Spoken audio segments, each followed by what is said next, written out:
Naomi a Parsha story.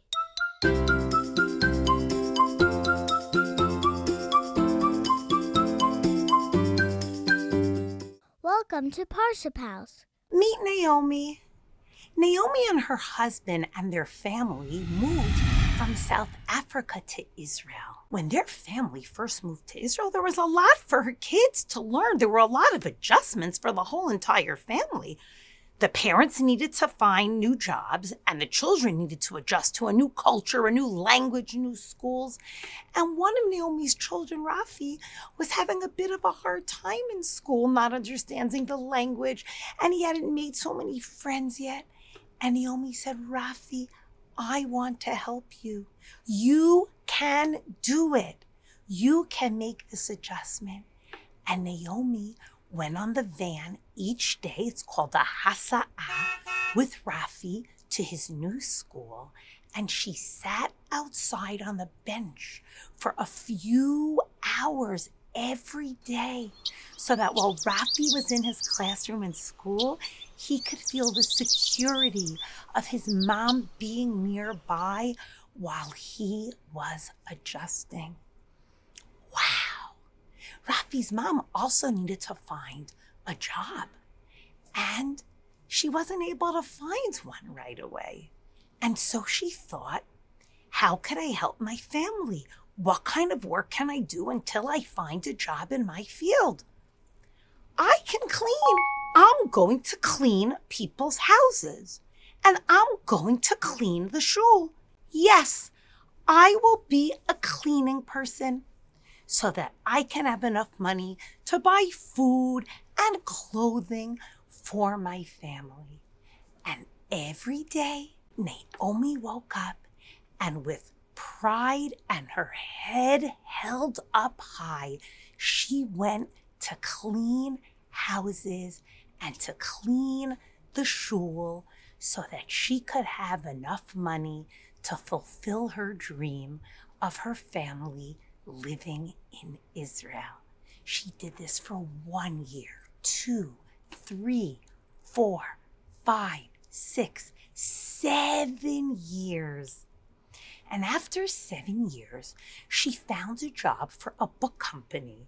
She was a proofreader and an editor, and she worked in a tall office building.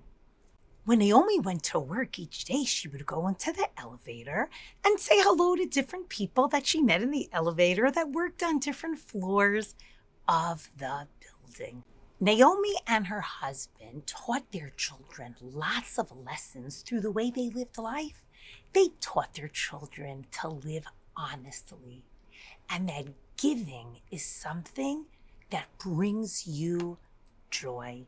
They taught their children to love Shabbat and to love celebrating the holidays and to do the mitzvot of the Torah. One day, when Rafi was all grown up, and yes, he adjusted to life in Israel, and he loved living there, and he learned the language, and he made so many friends, and he was already a father now. He had a job, and he was all grown up. A woman came over to him and said, Rafi, I want to show you something. And he said, what? She said, look at my bag.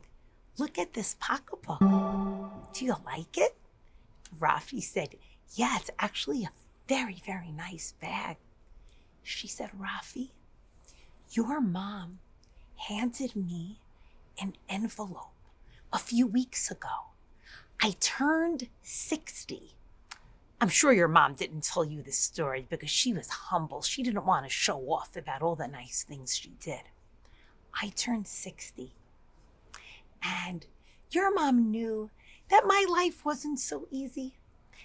And we knew each other just from the elevator in the office building. She handed me a card, and it was a birthday card. And in the card, there were 200 shekel.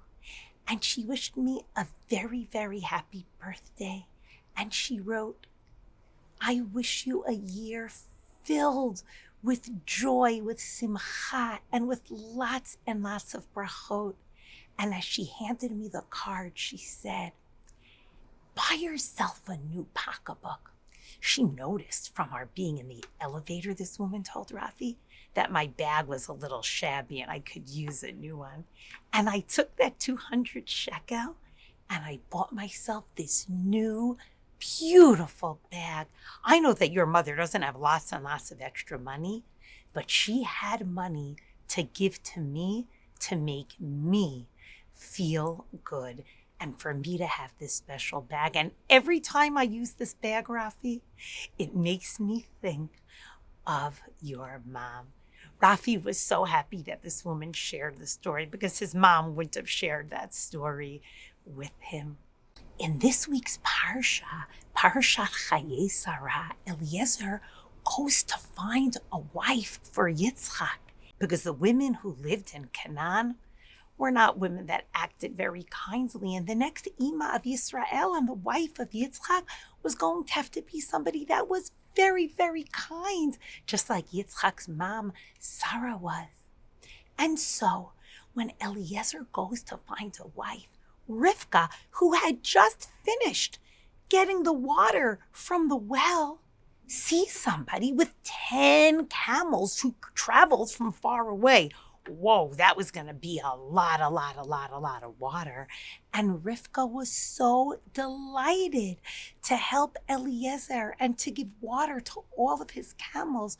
Because you see, Rivka understood that giving makes you feel happier, makes you feel better. That when you give, you don't lose. When you give, you gain. In contrast to Ephron, who we meet in this week's Parsha. Ephron's name is spelled without a vav. Ephron felt that when you give, you lose. If you give money, you lose money.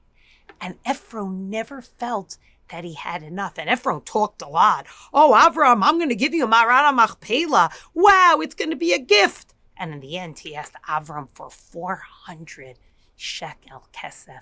But Rivka teaches us that the more you give, the happier you will be. Just like Naomi. Naomi, like Rivka, understood that the more you give, the happier and richer your life will be. I hope that we can take this lesson from Naomi and from Rivka and fill our lives with living and understand that when we give, we don't lose, we only gain. Shabbat Shalom.